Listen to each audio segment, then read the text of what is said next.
right, welcome to another episode of Piecing It Together, the podcast where we take a look at a new movie and try to figure out what movies inspired it. And today on the show, we're doing something we don't do very often. We're talking about a Netflix original. Yes, we are actually talking about El Camino, a Breaking Bad movie. With me today is my buddy Q. You know him from Bird Road. He also is sort of my boss here at the All Points West network, and he's my best friend.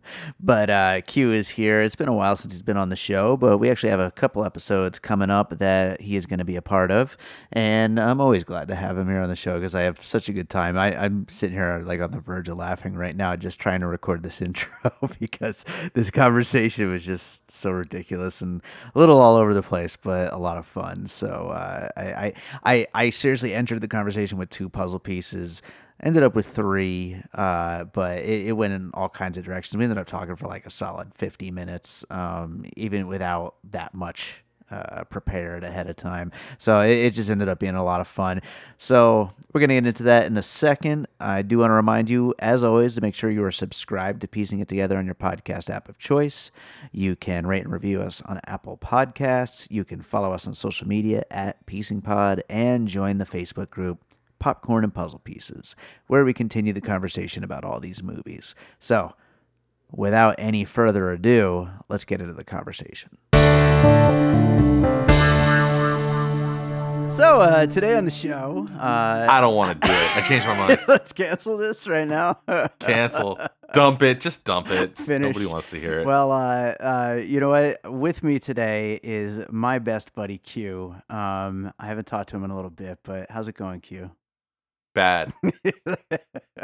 we took the month of September off for Bird Road. Is that what we did? And now it's October 16th, and we haven't started. No, it's midway through October. Again, yeah. But he's here. We haven't talked about the Joker. We haven't talked about the Addams Family. We text each other like teenage girls about Joker, but we haven't talked about we haven't talked about the Democratic debates. We haven't talked about... Were there Democratic debates? Last night. Oh, shit. We haven't talked about... I don't know.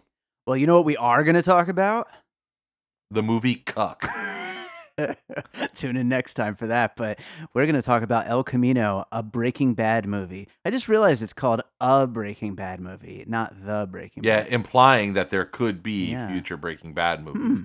Like if we want to just find out what happened to like the corpse of Gustavo Fring or something like that.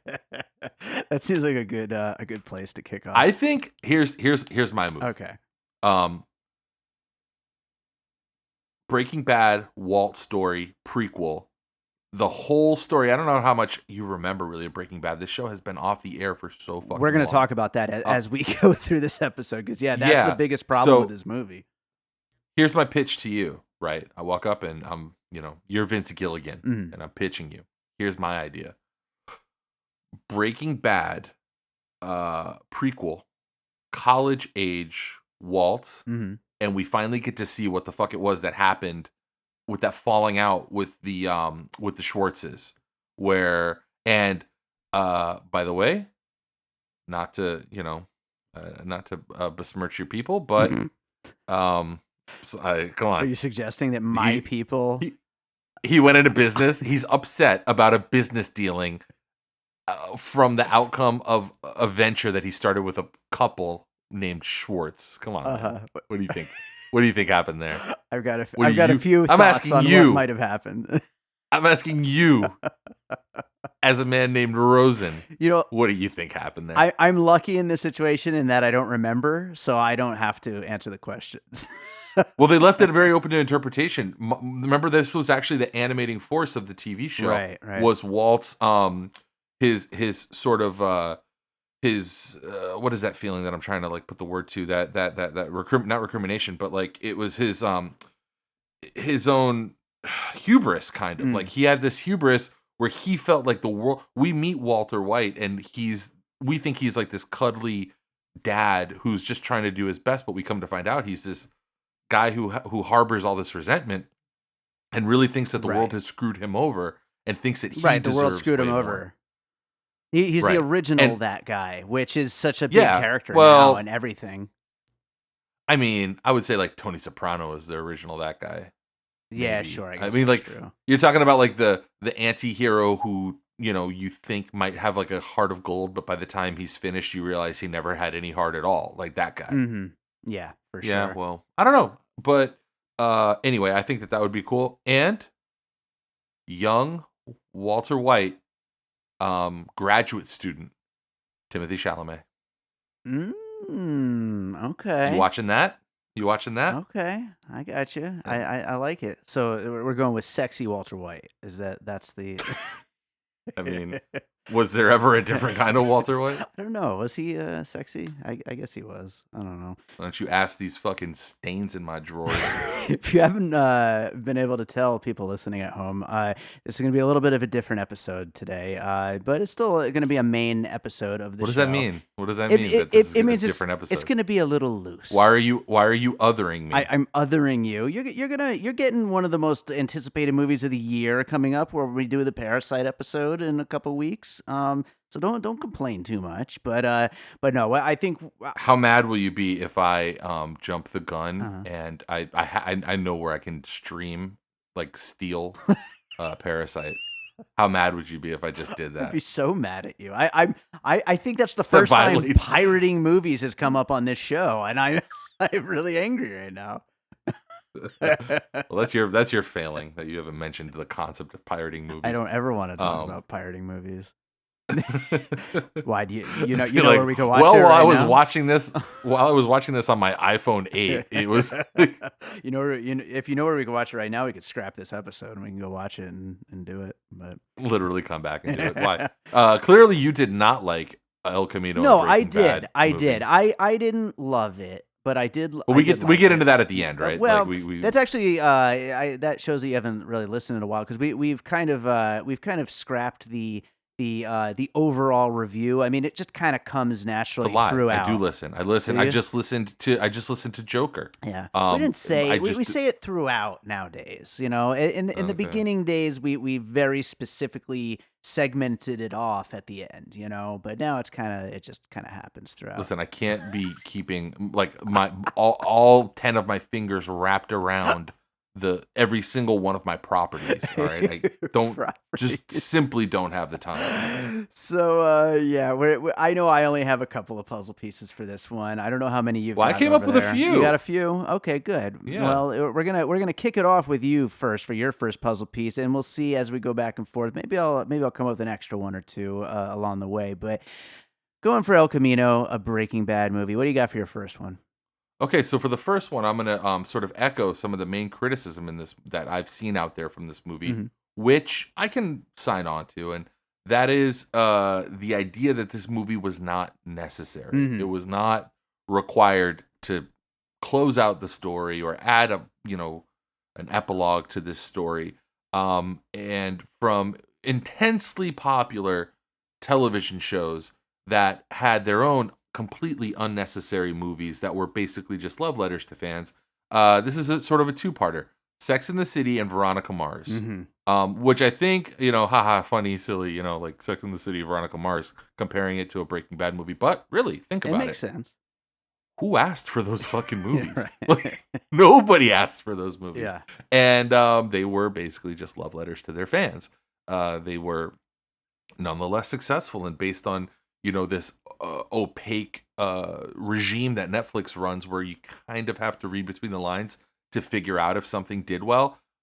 Based on what I've heard, at least, it seems like the Breaking Bad, like people were streaming this movie. Mm-hmm. People did watch it. Right. Which goes into my, like, I guess if we're gonna sort of casually parallel park into the criticism that we're talking about the movie. I agree that it wasn't necessary, but the way that I've sort of thought of this movie is like, imagine one of your favorite TV shows that's been off for 6 or 7 years, and somebody just tells you one day, hey, there's like 3 new episodes of it. Awesome. Like, was that necessary? Right. I mean, Yeah. why does that have to be a part of the conversation? Sure, absolutely. And I think that the question about whether or not it's necessary is a big one, and especially because I think that the success of this, and you're right, I haven't like looked at numbers or anything, but this, I think, for all intents and purposes, it is considered a success. And I think we're going to see more of this going forward. I mean, this isn't exactly the first one. I mean, they've been doing this for a while. Like you used those two specific examples, Sex and the City, Veronica Mars. But I mean, it's been happening for a while. I think we're going to, especially now, continue to see a lot more of this. I think Netflix is going to continue to do a lot more of this because they keep wanting to create more and more original content, and it seems to be a really easy way to do it, going back to these shows that they've got rights to and stuff. Yeah, I mean, like, what's to stop? What's to what's to stop anybody from doing it? What's to stop Netflix No, from doing a Friends movie? sure. Like, I mean, just like an extra, half season of Friends. Or I think back then TV shows were like 40 episodes 40 episode seasons back then. But an extra like 7 or 8 episodes of Friends, right? 20 minutes times 7, 210 minutes. Speaking of Friends, because that's another old one. I want to go back to something you mentioned earlier about this Breaking Bad actually being pretty damn old. Like, you're so Yeah. right. This movie, one thing that it really needed, this isn't really what we normally do on the show, is like go into straight up criticisms, but like this movie really needed a refresher at the beginning. And I actually watched like a little YouTube recap like a few days before I watched this, and even that didn't like do enough for me. Like there were still so many little things where I was like, wait, what? What is Well, this? looking backwards at Breaking Bad, and I was a pretty big fan of it, but very late to the game. And I think like you, we both sort of like binged it during its last Yeah, we season or did. something, right? Yeah, both of us. Yeah. So, and then caught the last season live. Now, one thing I will say, and I'm gonna get roasted for this, but I stand by it, and you can't fucking prove me wrong because I'm not wrong. I think you and I might have been having this conversation in the last couple of years about how, honestly, for the most part, unless you're in like a field like athletics or something like that, you get better with age Mm, until you get to be about 65, 70, and then you start to lose your faculties and you start to suck at whatever you do. TV makers, writers, creators, showrunners, directors, artists, whatever you want to call it, they get better. hmm I say that to say this: Better Call Saul has surpassed Breaking Bad. I agree It is a better 100%. TV show. It's just 100%. a simply better TV show now Yeah. than Breaking Bad was at its height. Yeah. Every single episode of Better Call Saul is throwing 110 miles an hour, and you're blown away at the end of it. Even the setup episodes and the slow episodes are just fucking whiz bang insane. And you can't say that about Breaking Bad. Breaking Bad was a great show, maybe one of the greatest ever. And I know that people will shit on me for saying this, but I mean, it's become a better show. Uh, I think it's fascinating to look back at Breaking Bad as a relic of the sort of the real silver age of prestige television, hmm because now everything that comes on is kind of like a carbon copy of prestige television. You see shows that are trying to sort of mimic. We've talked before on this podcast about how, there are people out there who try to take an A24 movie and just kind of do an impression of an Sure. A24 movie. Yeah. And they're like, oh, look, it's like that kind of style. And it's like, yeah, but it's just style. There's no substance. Right.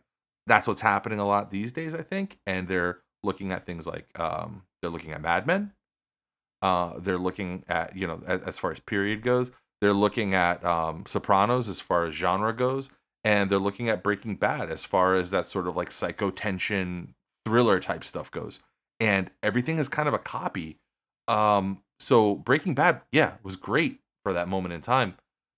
I just think Better Call Saul is a better TV show than it ever was. So, whatever, bring out the pitchforks. Now, and just one more point on that before I get to my first puzzle piece. If moving forward, it went from Breaking Bad to Better Call Saul, and they got better. I mean, this is obviously made now. Are they employing some of what they learned over these years? Do you think that this follows up Better Call Saul in a good way, or do you think that they're kind of falling back to Breaking Bad era what they were capable of? Tonally, they definitely went back to the Breaking Bad style. hmm And I mean, like, it's kind of hard when the character who was on screen for 50% of a series is on screen for 100% of a movie. And, like, it's kind of hard to draw those kind of distinctions because Yeah. it's like, it's just Jesse up there. And you're just completely reminded. from everything that happens, from the scene, the perennially Jesse scene. There's I was worried because, to answer your question, like, I thought that they were going to do something like make like they do dark Batman, you know? I thought they were gonna do dark Jesse, Right. who's like not Jesse anymore, who's like completely changed, Oh. and he's like, you know, wearing the black leather jacket. But the scene with Robert Forster Mm-hmm. where he says, "I'm 96% sure Right. that you're the guy," and he's so sure of himself, and he's so wrong. Yeah. That's perfect Jesse. I was like, thank God they did that, because that wouldn't be that character without him getting a little too overconfident and fucking up. Right. And I thought it was perfect. So like, you know, I don't think that it's analogous even to be able to compare it to one of these more latter day Better Call Saul episodes, which are funny because they're like set in the years like 2004 to 2007. Mm-hmm. And I think you forget that Breaking Bad itself was only, even though it lasted, I think it was on air for 7 years, but it had 5 seasons, right? 5 seasons Right. spread over 7 calendar years. Mm-hmm.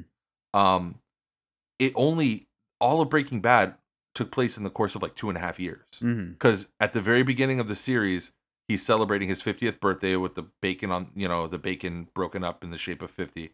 And then at the end, he's breaking up his own bacon, and it's 52. So it's only about 2.5 years that the whole show spanned, which means that what we saw, this movie that we just watched, took place sometime in like 2010. Mm-hmm. So even that is kind of, you know, it's a relic. These things are kind of relics by now. Sure. Yeah.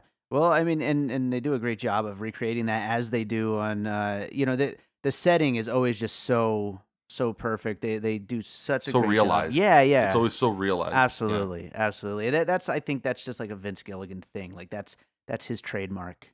It certainly So what do you seems. got, Dave? So yeah, I'm going to go for my first one. Actually, kind of just fits in neatly with your first two, Sex and the City and Veronica Mars, but it kind of goes in the opposite direction.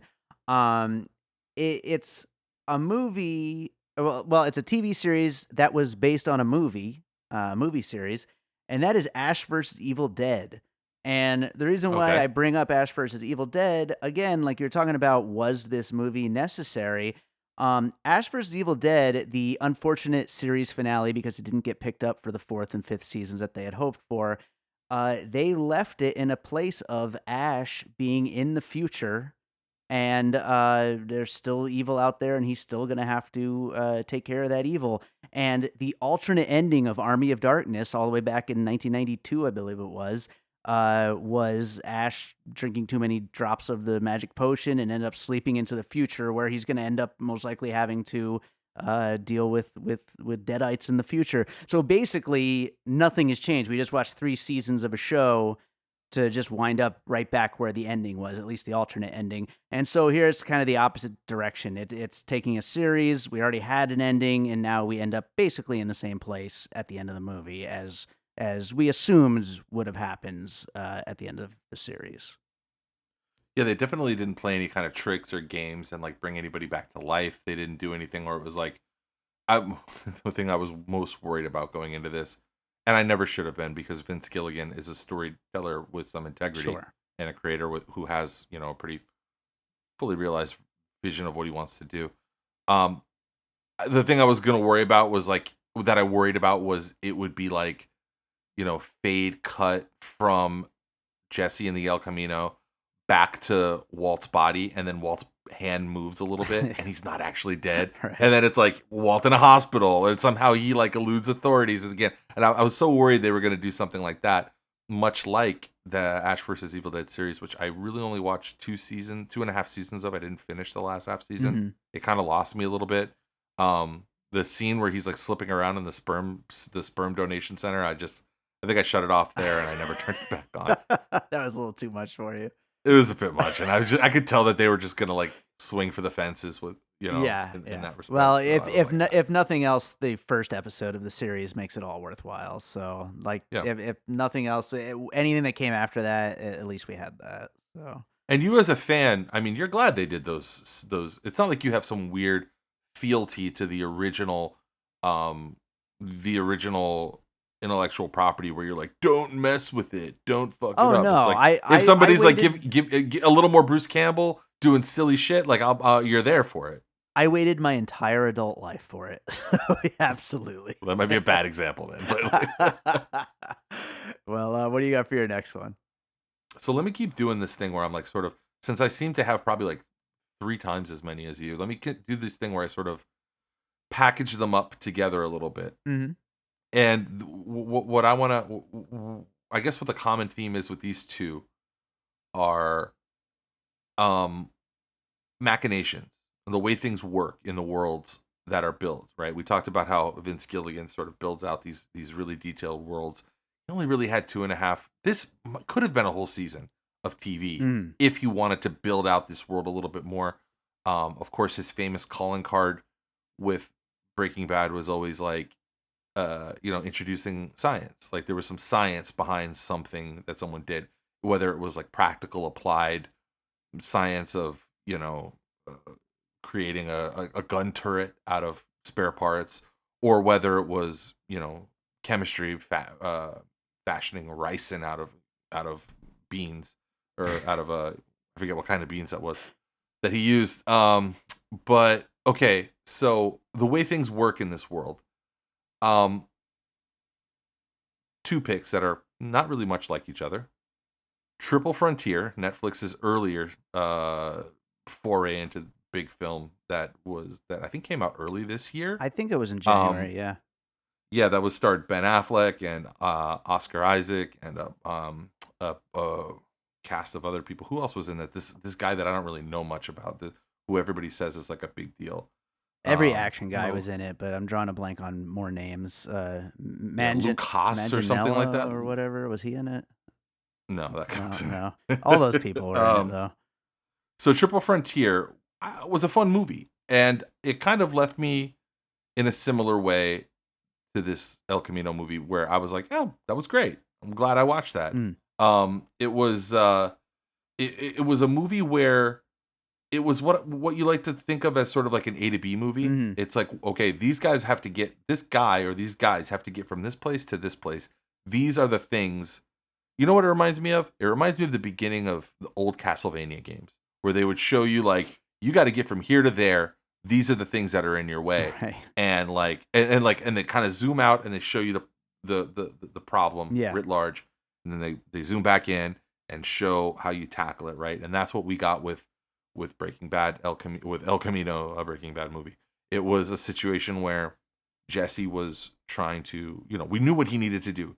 He needed to scoop up so many gold coins, right? Sure. He needed to get money. He needed to pay basically an NPC, Mhm. which is what Robert Forster's character was, who's like, bring me $1,800 more than what you have, and I can do the thing that you need me to do. And he achieved the mission. He finished the mission, and it was very much the same with Triple Frontier. Did you get a chance to see that movie or I no? did, yeah, I watched it. It was alright. It was pretty good. It was fine. Yeah, it was a good little action movie. And from the beginning of that movie, they lay it out. They're like, okay, success in this mission looks like this. We're gonna do this heist. It's gonna go down like this. We know where the money is. We're gonna get out this way. This is our escape route. We're gonna have to take this helicopter. And it's kind of like laid out in a very similar way. And it felt, it felt. I almost, in this spot, I almost said Ocean's 11, but Ocean's 11 was way more, I think, realized and way more clever. Sure. This was like hard charging, smashing through. Fuck, man, I got to walk into a room full of people that I'm gonna probably have to shoot, and I'll just fucking figure it out on the fly. Whereas everything in movies like Ocean's 11 are more well thought out and clever, and you realize later Sure. there was always a plan. Yeah. If it was Walt as the protagonist of this movie, there would have always been a plan. But since it was Jesse, in keeping with that character, a lot of it was flying by the seat of his pants, which Exactly. I thought was great and reminded me a lot of Triple Frontier. Also, the way things physically worked in this movie, the way that the narrative functioned, reminded me of one of our favorites, Memento, Hmm. which was, obviously a very memorable movie for a lot of people. But the reason I bring it up here is because of the games that it played with memory and with the linear nature of storytelling and with the way that it would jump, kind of in a, again, non-linear way back and forth, and show things happening outside of a traditional timeline. Sure. I thought that they did a great job not dwelling too much, although a little bit of the Todd stuff I wasn't really that into.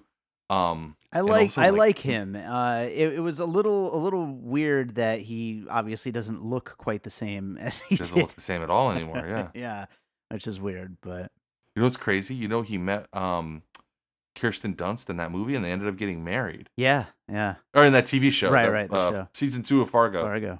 and they ended up like getting together with each other. That's such a weird. I mean, like, more power to you, man. You're batting way out of your league there, Yeah. Kirsten Dunst. But congrats, you Congrats, dead-eyed bro. freak.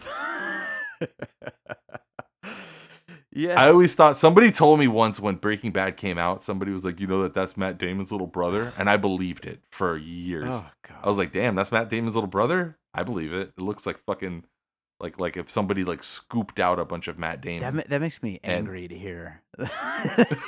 Somebody was passing that off as the truth. That was a thing at some point.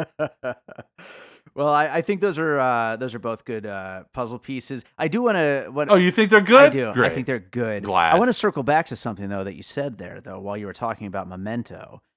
You said one of our favorite movies. Don't you love Memento? Didn't you and I watch that a bunch? No, I don't. I like it. Don't get me wrong. I've only ever seen it the one time when it first came out. And I probably would love it if I watched it again, but I don't think we ever watched that together. Must have been with somebody else I hate. Yeah, that's true. Well, I'm going to go with another puzzle piece here. This is actually one I just thought of while you were talking there. I'm going to talk about Fargo, which okay. I think both the movie and the series, they both kind of fit just that weird little like small town crime kind of situation. And this focusing just more so on a few oddball characters, which a lot of, the Fargo series was that way, like focusing in on these weird criminals. Especially season 1. Yeah. Like, where, especially when they sort of let us inside of the Lester character, and everything that he's doing is sort of flying by the seat of his pants, and he's fucking up left and right and barely surviving, and he has, he has killers on his trail. Yeah, I think I see that. That's a good pull. I feel like if I rewatch any like drama type series, like not just like a silly comedy, it's going to be a Fargo series. I really want to watch those again, especially because I was baked out of my mind when we watched season 2 together. So I want to, I don't know, since you don't really have that many, I'm gonna let me throw a couple out there. I was getting through this movie really heavy Michael Mann vibes. And I couldn't really put my finger on it because all my favorite Michael Mann stuff is his LA stuff, right? I love Collateral. I loved the TV show Luck, which was ill-fated because they killed a bunch of horses and they had to cancel. Oh, that's right. Yeah. Yeah, but it was a great show, man. Incredible. Dustin Hoffman on TV as a main character on a TV show. Fucking insane. And like Nick Nolte, it was just packed with stars. Incredible show that they just couldn't get off the ground because they couldn't stop fucking murdering horses. So anyway, I had to dig a little deep back to some Michael Mann that I hadn't actually seen since I was younger, I don't think I've seen this since I was a teenager, so I don't really remember much of it, but I remember loving it. 1981's Thief. You remember Thief? I do not. No. Thief was starring it was a Michael Mann movie. It was starring James Caan, Tuesday Weld, which shows you how old it was. It had Tuesday Weld in it. Willie Nelson, Robert Prosky. It was a American like neo-noir crime film. It was just what you would expect from Michael Mann in the 80s. It was sort of like subdued but also hard charging. It was where James Caan played a jewel thief. He was an ex-con who was like doing the whole like one more, I gotta just do this one more job to get out for good. That whole situation. And it made me think of like a filmmaker who I don't think I know enough about on it, honestly, but who, how do you put this? Like, there are people who you might not be you might not be specifically familiar with their work, like you're not like a fan of it per se, but you're aware of the impression or the indentation that it's made on culture. And for me, I just kind of wanted to throw like the whole catalog of Sergio Leone out there, Mm. like all of it, the good, the bad, the ugly, Once Upon a Time in the West, Fistful of Dollars, For a Few Dollars More, My Name is Nobody, Fistful of Dynamite. All of this stuff is the Jesse story. Sure. It's this like lone hero who's conflicted and has made mistakes and is trying to get out of this life, but doesn't really have a place to go and is just trying to find whatever the next horizon is, whatever the next frontier is. And it ends Yeah, with a draw, a yeah, a showdown yeah. thing. It's yeah, I mean it's totally a Western. I mean, he took these characters that we haven't seen in, what, 8 years or whatever, and threw them into a Western basically. Yeah. Um, Specifically, one of the less traditional style. I mean, like it's that thing where it's that like Tarantino thing where you can make a western out of like a crazy ninja movie, Hmm. like But one of the ones that really kind of r- that I do remember seeing, I actually have seen this before, is Once Upon a Time in America. Do you remember that or no? Sure. Yeah, I mean, it's one of those movies that I think I saw in high school and don't really remember very well, but I certainly remember it. Yeah, so with De Niro and James Woods and Elizabeth McGovern, Joe Pesci, it was a really old movie. It was from '84. Mm. I too saw it in high school because that wasn't exactly the kind of movie I was watching when I was like, 3 years old Yeah. or whatever. Um, but it had that same dynamic of like this guy who's, he's sort of paid his dues. Not paid his dues. That's the wrong way of saying. He's paid a price Mm. for a bad life that he's lived. And in his mind, I think he thinks it's even now. He carries guilt and weight for the bad things that he's done, but he also thinks like, hey, I deserve a shot right now Right. because I'm still a young person. I still have my whole life ahead of me, and I've had horrible retribution enacted upon me. So, the the slate is clean, and if I can just pull off this one last thing, then maybe I get a happy ending after all, or just an ending that's not so abrupt and violent. Sure. Yeah, that is kind of a thing. I feel like I've seen in so many movies. But I don't really have a lot of good examples. But it does seem like it comes from that Western world, Well, from it's the thing Westerns. where you and I talk all the time about like there's an entire 50 or 60 years of Hollywood that inform the last 20, 25 years of Hollywood. You and I think a lot of people are our age who don't try to front like they're film nerds, but are like just like fans of movies Sure. and like fans of cinema, but are not what you would consider film nerds. We don't try to front like we think Rafifi is great. Like I mean, I don't try to front like Citizen Kane is great. I'm Sure. sorry, it's not really that fucking good. If you compare it to if you compare it Good time. to Venom, it's not that great. Venom's incredible compared to fucking Citizen Kane. Can I ask you There's something? a take. You're a film guy, right? Sure. You're supposed to be a film guy. Yeah. Fucking fade in. The greatest movie of all time. Uh-huh. Fade in. He's like, Rosebud. Falls over. Housekeeper walks in. Rest of the movie is about what was Rosebud. Who heard him say Rosebud? Nobody heard him say it. You know what would be the best thing is if you hadn't actually seen Citizen Kane and that was like a critic parody or something. And that's what you thought the movie was, and you just like totally threw that out there as what the movie is. That is first of all, you're betraying your own ignorance right now. You're letting you're telling on yourself. Because what you're telling everybody is that you haven't actually seen Citizen Kane. Oh no, I'm again one of those movies I'm sure I watched in high school and have not seen since then. And you know what? I'm going to tell you right now, just a total aside. I went and saw the 40th anniversary of Alien 2 nights ago in the theater. Mm-hmm. And about 30 minutes in, I was like, have I seen this? Like, I didn't remember a single fucking scene in the movie. Even the chest bursting scene, which of course everybody knows. No, that's In my that's the start. That's the start, though. no, but even that scene in my mind, it happened the way it happened You're in thinking of Spaceballs. Spaceballs, yeah. Yeah. So No, but I seriously, my brain but is that's the mush. beginning of like when we talk about like what's okay, what's in our attention span. Yeah.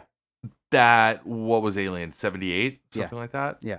That's the beginning of when it's okay to start paying attention in movies. Mhm. That's like when like everything before that you can kind of look and see like, okay, well, I mean, I see again like it's just very little. You know, that's why I was texting with you when I was doing this because as astute listeners know, I have a little kid, and I went and saw, I think it was like the 75th or 80th or maybe 100th, I don't know, fucking whatever. But the like it was a 35 millimeter showing of Wizard of Oz. I went to that. God damn, man. That movie holds up. Yeah. That movie will be watchable in 50 years, like in 100 years from now, when everything looks like fucking Gemini Man and everything is in 190 frames per second and looks like a washed out, a washed out soap opera. That movie will still look and feel and like hit your eye and hit your ear perfectly. Yeah. And it's an incredible movie. Citizen Kane is garbage. I saw it maybe 5 years ago. It's not a good movie. You'll be bored out of your mind. This is one of those things where people tell you things because they feel like that's what they're supposed to say. Yeah. And it's not true. How did anybody know he said Rosebud? How did anyone know? He was in a room alone. That's an enormous plot hole. I want to watch it now. 30 seconds. In the first 30 seconds of the fucking movie, there's a plot hole that undermines the entire premise of the fucking movie. That's the greatest movie ever made? God, no. Like, now I kind of want to watch it. Don't bother. Oh, yeah, you guys came for the El Camino piecing it together We're episode. just shitting on film history. And you're staying for me shitting on Citizen Kane. Well, I got one more puzzle piece. Why don't I drop this one on you? This is a Mel Gibson movie from 1999 called Payback. Oh, yes, and yes. I wanted to bring this up because Jesse is so set on just getting his $1,800, not an even 2,000, and Mel Gibson is so set on getting 70,000, not just the whole 130,000 that was stolen. So. Right. Just what's owed. It's just that moment of the movie just totally reminded me of it. Right, immediately when it happens, I was like, "Oh, just like Payback. That's awesome." Underrated funny movie. Hell yeah. That movie's like got some real funny parts to it. Hell yeah. And tonally, who's the director of that? Because I feel like that became a You say when was that? 1999? Yeah. That's crazy. That's one of those movies that has a director. Every movie that was set in like New York or Chicago or Boston for the next 10 years looked exactly like that movie. Oh yeah, that movie was so freaking good. It was directed by Brian Helgeland, but I believe there was a different version that came out also from a different director. From what's his name? Oh, maybe I'm mistaken. Maybe it was the same director. I thought it was a different director got to make a different cut of the movie. That movie was good, man. So good. I remember seeing it and thinking to myself, like, how about this for a stretch from Brian Helgeland, who was a writer and a director and has some pretty good directing credits. Sure. But is got just like a murderer's row of writing credits. Yeah. How about this? So he directed 42, which was a Jackie Robinson biopic. He directed A Knight's Tale, underrated, another movie that was sort of a genre send up that was kind of like a comedic version of a genre movie. Payback, and I guess like a season of Tales from the Crypt. The Order. Did you ever see The Order or no? I think so. That sounds familiar. Okay, fine. Oh yeah, Heath Ledger. Not bad. How about this? Listen to this screenplay and writing work.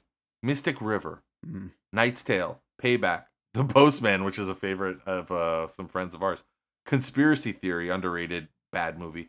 L.A. Confidential. Um, Mm-hmm. he wrote 42. Wrote Robin Hood, which was pretty good. Green Zone, underrated movie. Um, Taking of the Pelham 123 remake, which itself was a very underrated movie. The one with Denzel. Um, and it's got some stuff in the in the pipeline. Wild Bunch. Currently I working guess on he's a going to be Game of redoing. Thrones spinoff. Damn. Hey man, I mean, I'm just saying, for a guy whose name doesn't immediately like ring in your ear, this Exactly. guy's had some pretty big fucking big. That's a good pull. I like that, and I loved Payback. That was such a good movie. Fantastic. We might have seen that in the theater together when we were like 18 or something. That's possible. Yeah, that's like right around when we first started hanging out. So let me drop a couple more on you, Dave. Sure. These two, what do they have in common? Tone, tonality, like the actual look and feel of the movie, and maybe a little bit more extreme examples. One has a more clear path to El Camino than the other does. So let me start with the one that's a little bit more of a reach, and that is my new guy, who I have sort of discovered and decided that I like. Nicholas Winding Refn, Drive, starring Ryan Gosling, from I think 2013. This movie was. Sounds right. Which I thought was a good movie. I never revisited it. It's not exactly like a rewatchable movie. It's not like a movie that you're gonna go back and, I mean, like 2011, by the way. I shouldn't have said 2013. But just the feel and I mean, like, I don't know how to put it into words, but come on, this movie had heavy drive energy, right? Mm-hmm. Sure, I could see that absolutely. You know, it's a total the guy trying to like get his way out of this like fucked up situation that crime has gotten him into. Mm-hmm. And along those lines, one of as we get ready, a little bit of a preview for upcoming episode, hopefully soon, because we don't know when this movie is going to come out. But Dave and I are going to be talking about Parasite in the future, Mm-hmm. and so with our eye toward Korean cinema, my all-time favorite Korean movie, Old Boy, which was Chan Wook Park, and starring a very a very Jesse. What is Jesse's last name again? Jesse Pinkman. Pinkman. Jesse Pinkman-esque Min Suk Choi, who was playing the character Dae-suo, and again a character who has been tortured, has been beaten, has been like ruined, has had his life torn down around him. The difference, of course, with Dae-suo was that he didn't know why. It was a mystery why he was, kept in prison for, I think it was 15 years, if I remember correctly from that movie. Jesse obviously did know why he was being held by the Aryans. But still, what we get is sort of a redemption arc of sorts, Mm-hmm. a twisted one that's not clean and isn't easy. And yeah, so did you ever watch Old Boy? I don't think I ever actually saw it. I certainly know of it and everything, and I know Damn, people so what love we've it. learned about you today is that you've never seen the greatest movie in American film history, and you've never seen, to this point, the greatest movie in Korean film history. Interesting. There's probably a lot more countries whose greatest film I haven't seen. If we were to dig in, we could start a whole podcast just about that. They're saying this. I mean, we'll get more into this with Parasite, I suppose. But like, I was fascinated to find out that like no Korean movies have earned any Oscar. Yeah. Foreign film, documentary, nothing. Yeah, that's bizarre. Considering that Korean films, I think, are considered to be like pretty much almost on par with American films, like in terms of their quality. They're Sure. incredible. They have some of the best auteurs. Yeah, no, they're hugely celebrated filmmakers that come from there, and it's very, very strange that the Academy has never honored any of them. It's really weird. I have a feeling Parasite probably is going to be a big contender this year, but I'm really looking forward to seeing it. Hopefully it opens this month here. So that's what I got for our El Camino, Great. piecing it together. Well, then I'm going to read down the finished puzzle, and we'll get to our closing thoughts on the movie. We talked about Sex and the City, Veronica Mars, Ash vs. Evil Dead, Triple Frontier, Memento, Fargo, Thief, the films of Sergio Leone, Payback, Drive, and Old Boy. So, yeah, I guess let's go old school. What'd you think of this movie, Q? I liked it. Like I said earlier, it was just a situation where somebody dropped 3 episodes of Breaking Bad. Yeah. It was like, you know what it felt like? It felt like a long bottle episode Mm-hmm. where, and I don't think they ever did that, if I can remember correctly. I don't think they really did that with Breaking Bad that much. The bottle episodes, it's always when you have to it's always when you when one of your leads has like a feature film that they're also doing, Mm-hmm. and you have to give them like a couple months off that they normally wouldn't get. Yeah. And so you have to be like, okay, we're gonna do like an all Jesse episode, and so it reminded me of that. When a TV show will just drop a bottle episode. The one that was famous for that, obviously, the one that was all bottle episodes was the TV show The Leftovers, where it would just focus on one character a week basically, and their minimal interactions with the other characters. Um, so I liked it. Again, there's this weird canard that people are throwing around out there where it's like it wasn't essential, it wasn't necessary, and Mm-hmm. it's like what's fucking necessary? Like what is necessary? I don't know. Like need uh did you need any of this stuff? Right. Like of course it's not necessary. It's enjoyable and fun. Yeah, I think that's fair. I also I do like to look at movies in in that kind of terms. Like, is it necessary? Because I love movies so much that for me it's like, yeah, I feel like I couldn't live without I don't know, The Lighthouse coming up soon. It's gotta be so good, or I'm just gonna be like so upset. But yeah, and that's to me, and I'm not gonna. There's no reason to stretch this out into the whole Netflix debate and stuff like that right now. But to me, I feel like a production company like Netflix or whatever the hell they are at this point, but a company putting out content like this, yeah, it does. They're a It utility is yeah, what they are. exactly. They've turned themselves into a utility. Yeah, and it doesn't have to be that. You're absolutely right, and just because it's using these characters that are so beloved from a series that is considered one of the best of all time, it still doesn't have to be. It's just an entertaining, little movie, and I absolutely did enjoy it for what it was. And I luckily, I do like to talk shit about Netflix quite a bit, but they actually opened it in one theater here in Las Vegas, and so I got to see it in the theater. And did it need to be seen in the theater? Probably not, but I'm glad I got to. And props to Netflix for, uh, trying to make me happy. I guess they also opened Dolomite as my name in theaters this weekend. 2 I theaters. think I think you're onto something though with respect to that being to this maybe considered to be inessential extra little grabs becoming the norm with Netflix Hmm. as they sort of begin to harvest all of this intellectual property, right? Like they're gonna do this more. Yeah, There's gonna be more quote unquote inessential things. yeah. Like I don't know if it was in the piecing pod popcorn group, somebody in one of the movie forums that I'm in shared. I mean, like, think about this.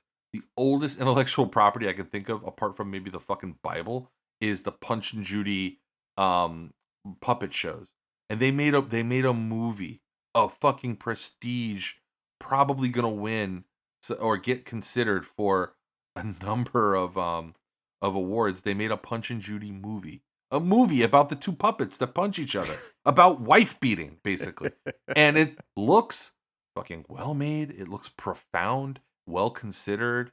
It looks like it's gonna be a really damn good movie. It's got Damon Harriman, who I really fucking What love. movie is Uh, this? What's it called? it's called Judy and Punch. Oh yeah, I saw that trailer shared. I didn't get a chance to watch it yet. From age 3, I mean, it's a little politically incorrect now. I mean, it's also just like horrible. But from age from since we were babies, since our great grandparents were babies, you could go to any like little fair or county fair children's event and you see some marionettes doing the Punch and Judy thing, right? Hmm. The Punch and Judy is just that the man beats up his Yeah, wife. That's all. yeah, That's the joke. That's the long and the short of it. yeah. Somebody took that, which is like as old as time itself, as old as society, that intellectual property, and in a very Disney-like stroke, they turned it into a prestige drama, sort of absurdist farce movie. And I mean, I guess my point is like, if intellectual property is just up for grabs and people are taking it and remastering it and turning out things like, Judy and Punch and The Joker and coming up with all these different interpretations, yeah, there's going to be a bunch of inessential stuff. So, sit down and pick the stuff that you actually want to waste an hour and a half or 2 hours consuming. Well, I think that brings us to the end of the El Camino episode, and I think it also is a good setup for something I was thinking about. Disney Plus is launching on November 12th, and I don't know if you saw that like multi-hour long thread of all of the shows and movies that are going to be on it, all the classic Disney properties that's going to be on it. I really feel like that would make for a great Bird Road episode for us to just like going through that and talking about all those different shows and movies and things like that. And like whether or not those are things that you actually care about or I care about or that we'd ever watch ever, No. No. I'll say no, I'll just save you all the time. No. No, I'm not going to watch it. All right. Actually, let me say it this way. Okay.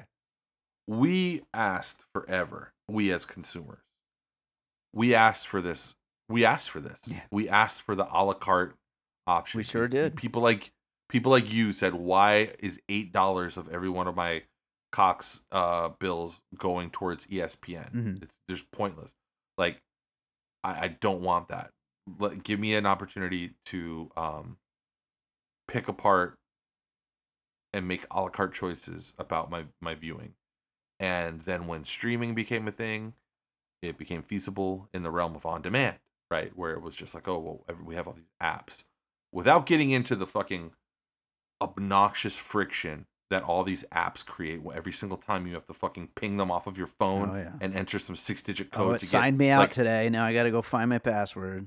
Remember back in the day when you could just change channels, and now you have to fucking go. You have to go through like double authentication to change to do the effective version of changing channels. Mm-hmm. So that's why my invention that I want to tell you about, that I told you about that one day, is like the $1 billion invention that I'm never going to make. So if anybody out there wants to do it, then good luck. We'll put it in the show notes.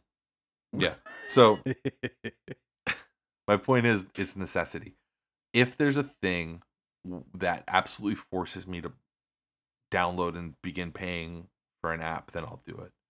I go back and forth, for instance, on the Stars app, right? Stars charges $10 for their app. Yeah. I don't need the Stars channel. I don't fucking watch it. My wife loves Outlander. So for 10 weeks a year, I pay for the Stars app. I get it for free for a month. And then for the last month and a half, I pay for it. And then I just have to set myself a little Google Calendar reminder, shut off the fucking Stars app after the season finale of Outlander. Because why in the world would you need that app? Yeah. Right? Similarly, like, look at Hulu, right? Hulu has some things that are decent. As long as this Wu-Tang show is on, I'll probably keep watching it, right? As long as Amazon had The Patriot on, I would keep watching it. I mean, they have to force me. They have to really grab me and force me and be like, look, this is the only place you're going to see this. This is it. And if this is your show, a show that you love, then like you are basically compelled to get the app. Disney, I don't know how you're going to do that. And then the other one, the one who honestly their programming looks like fucking trash, is Apple. Right. Yeah. Apple's programming looks like I don't know what you guys think you're going to do to get me to watch that. But fucking, I don't know, that stupid morning show with Jennifer Aniston, like that ain't gonna do it. I'm not interested. You got anything you want to plug? Eat my ass. No, I think you just hung up on me.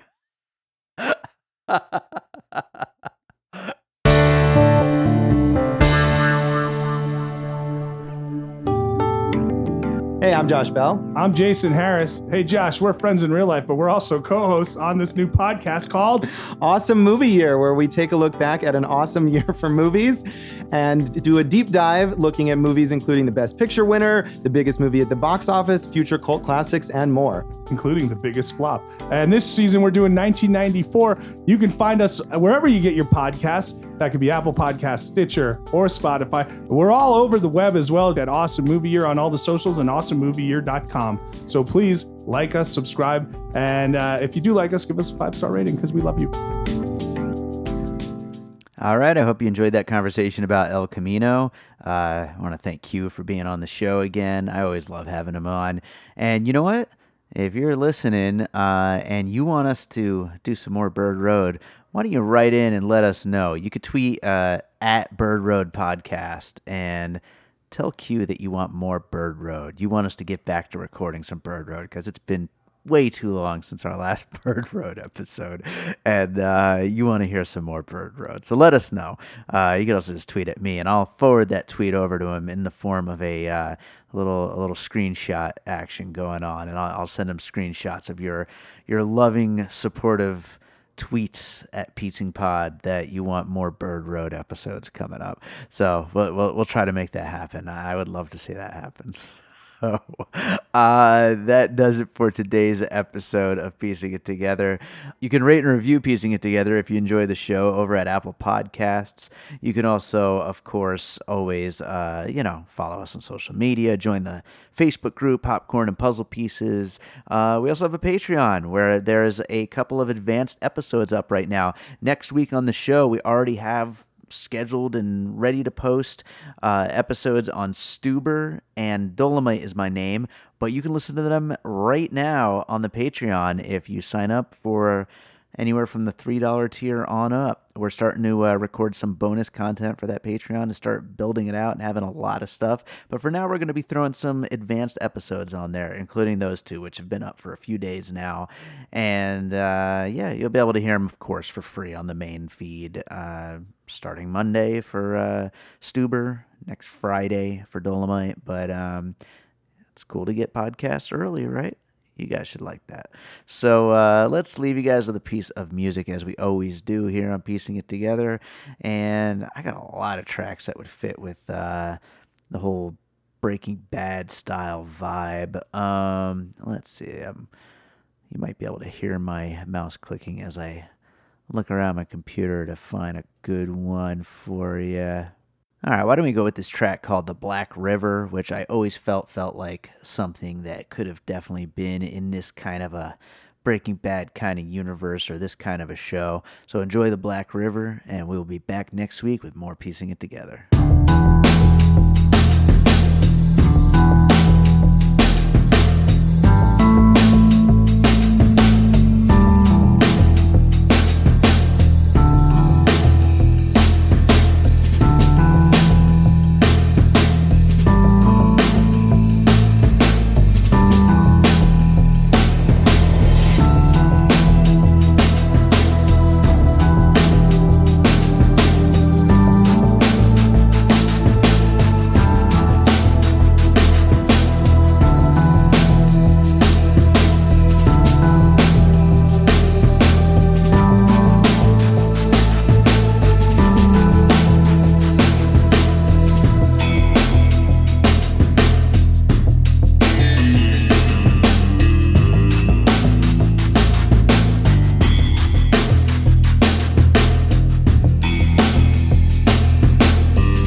and all points west.